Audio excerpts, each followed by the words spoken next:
What happens when brute force meets speed? When Hollywood cool collides with Shaolin precision? You're about to witness a clash that fans never saw coming, but always wanted.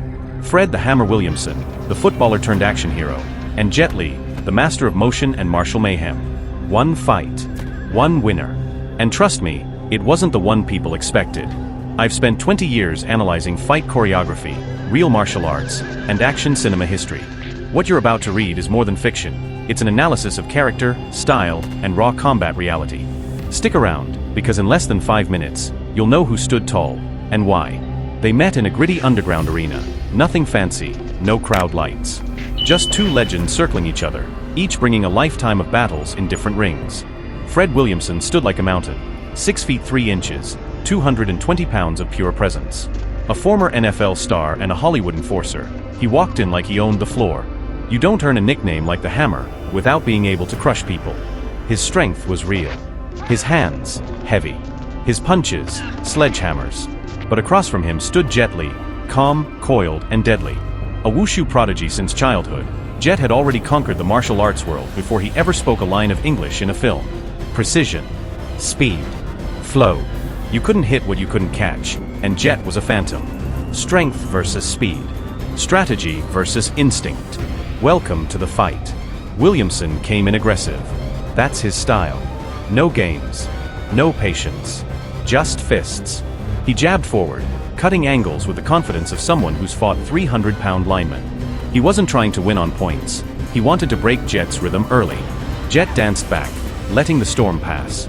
He studied Fred's movement like a chess master watching an opponent overextend. That's Jet's brilliance. He doesn't fight on your terms. He pulls you into his world.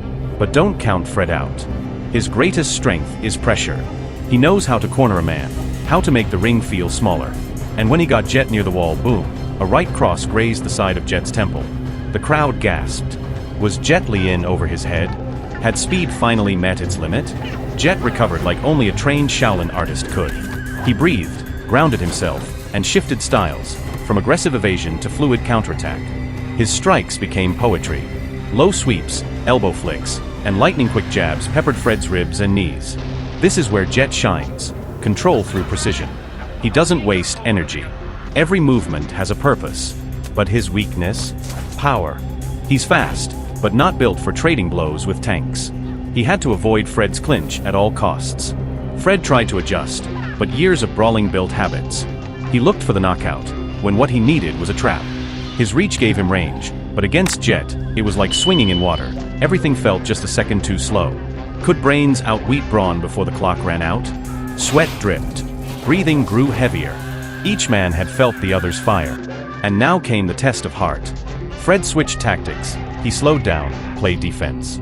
That's the veteran in him. He baited Jet into closing the distance. And Jet, sensing opportunity, darted in with a flying crescent kick. But that's when Fred caught him midair, slamming Jet to the ground with a brutal body slam that shook the floor. Jet winced. That one hurt. Fred moved to finish, but he hesitated.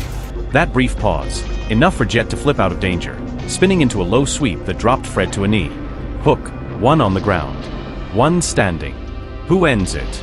Fred was bleeding now, from the temple. Small, but symbolic. Jet circled like a shark. He knew he couldn't go punch for punch, so he danced. Ducked. Dived. And then the combo, a spinning back kick to the gut, followed by a flying punch straight to the jaw. Not hard enough to knock out Fred, but sharp enough to drop him, windless. Fred tried to rise, but his body said no. 10 seconds passed. The referee waved it off. Jet Li wins. Because this wasn't just about muscle or martial arts. It was about the ability to adapt. Fred Williamson brought power and presence. But Jet brought precision, patience, and pressure at the right time. He exploited every opening, avoided the big hits, and delivered 1,000 cuts where one knockout punch never came. Fred's weakness was his reliance on overwhelming force. Jet's weakness, lack of knockout power, was balanced by superior control and ring intelligence.